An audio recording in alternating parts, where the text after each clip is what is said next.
tremolo effect, low and slow on both the settings. Just about my favorite thing to do with these. This is Greg's Silvertone 1482. It has been completely gone over by Max, making sure that it is safe and up to spec. He's also made some cool modifications while he was in there. I have put it in a pine enclosure with a new Baltic birch baffle. I did keep a thinner baffle material, true to the original. A lot of that was just because that was all that I would allow to have the back panel on, because this is a very thin cabinet and I wanted to once again stay as true to the original as I could. This is old Baldwin organ grill cloth. I've been using that a lot lately. It's a really nice gold sparkle. It looks really good against this gray. If you guys saw any of the old pictures, the old cabinet was full of mold from a flood that happened. I'm not sure of the details on that exactly, but the cabinet was a complete loss.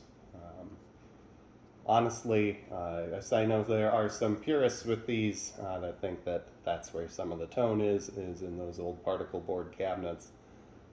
I'm not so against particle board for the outside material, keeping them in their original cabinets, but most that you see still on the road today have an updated baffle, because if you once again look at the pictures, it's two pieces of particle board material stapled together with a square cutout, which is just an easier design, but of course that maybe would last 5 years before you needed something better than that.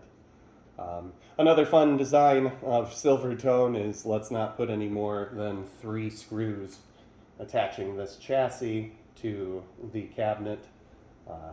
The majority of it is friction fitted from this baffle pinching it right there.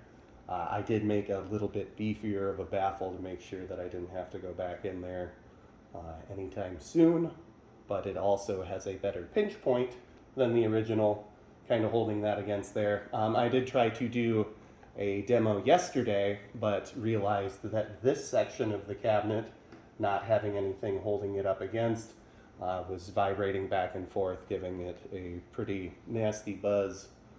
So I had to remedy that today, and I'm happy to say it is gone. This is just sounding excellent. Killed the tremolo right there. I am on the instrument channel.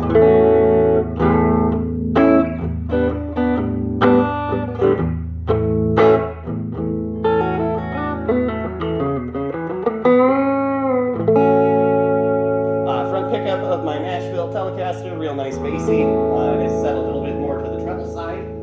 This is only at about 2 on the volume. Honestly, especially with humbucker pickups, it gets a lot grittier from there. While Max was in there, he split the instrument. Since it has 2 inputs, he made it a high and a low instead of a matching input. And the microphone, channel number 1, is the high gain, not high gain, but higher gain, and you'll see it in a minute. It does have a lot more bite to it, but with these, I'm sure everybody, they want the grit.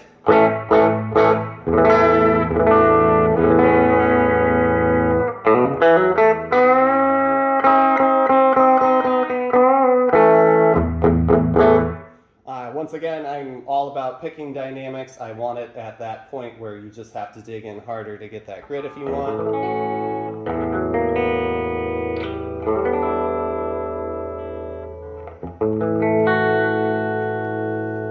If you put it up to 4, keep it in the back pickup. This is about where the magic happens.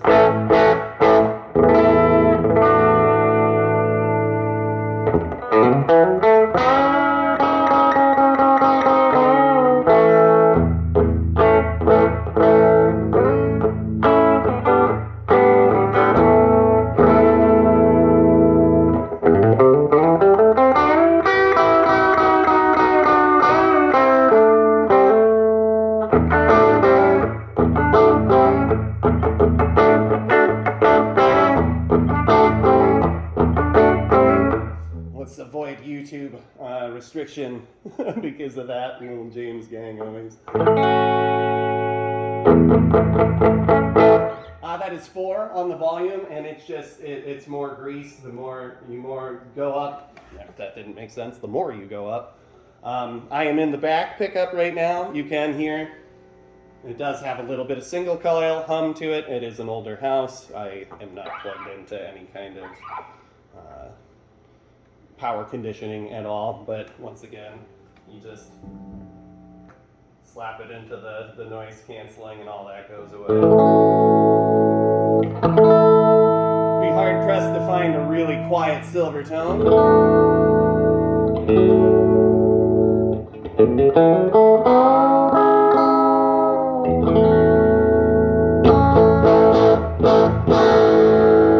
That's right at 7 on the dial. This is the original Fisher Alnico speaker in there as well. It was covered in mold, just like every other part of the cabinet. I was able to get a lot of it off. The cone looks excellent on it. Everything else tested out really well, surprisingly. So it is back in there, and it is sounding gritty, but at the same time, this baffle still being a thinner birch material, it has a lot of voice. It's translating really well. It's a very lively baffle, I guess you would say. Let's go back up to the front. So this is the instrument 1 channel. This would be the high channel now. Max once again switched those to a high and a low channel. And the microphone is now a higher gain, and I'll have to verify with him, but I'm able to use both volume knobs, so something tells me that he might have just cascaded both of these channels, which is a very popular thing to do. You usually use a jumper cable in the back to jump both of the channels, but you don't have to do it now. Let's see here.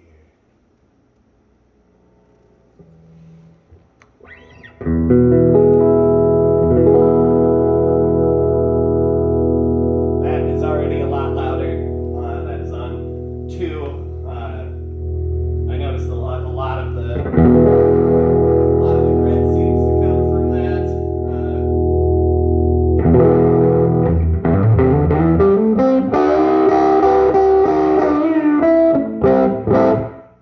Both of my tones are down pretty low right now. Oh, there we go. Let's get a little bit more.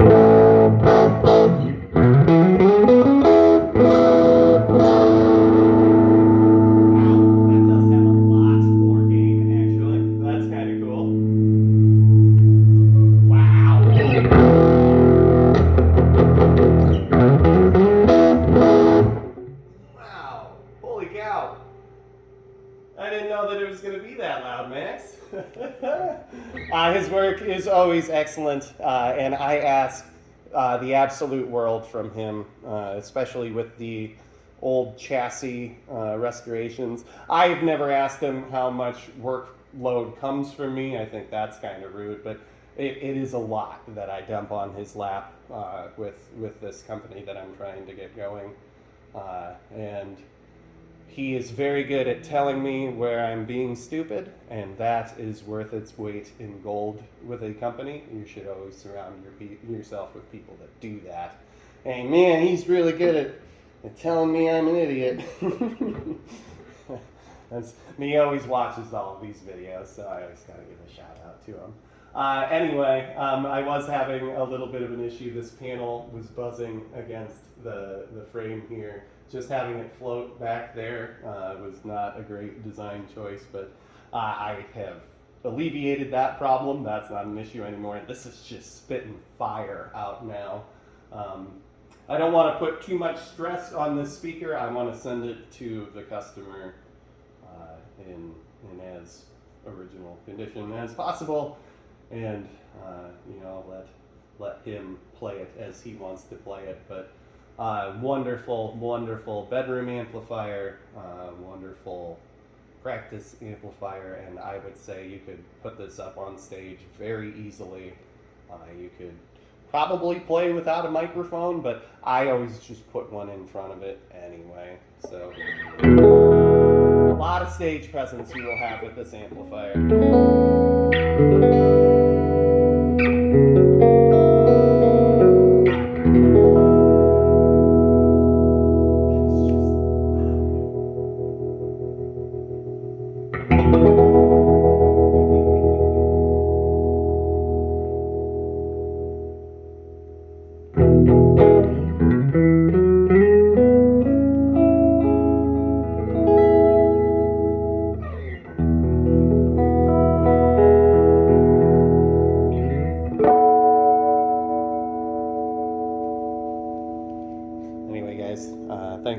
out the video.